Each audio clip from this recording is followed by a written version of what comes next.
కానీ కుటుంబంలో సఖ్యత లేదు, సంతోషం ఉండడం లేదు.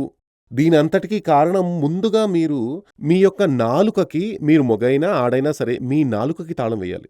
కంట్రోల్‌గా ఉండాలి.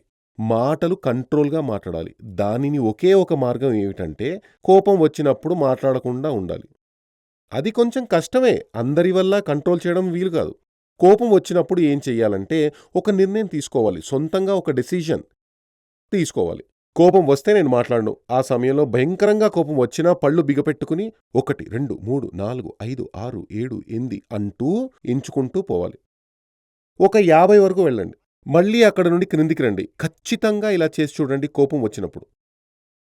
పళ్ళు బిగపెట్టుకుని 1, 2, 3, 4 అంటూ మీరు లెక్క పెట్టాలి. కోపం కంట్రోల్ అవుతుంది. కోపం కంట్రోల్ అయిన తర్వాత మాట్లాడితే మీకు గొడవ రానే రాదు. అలాగని అన్ని సార్లు అలా వీలు కాదు. ఈ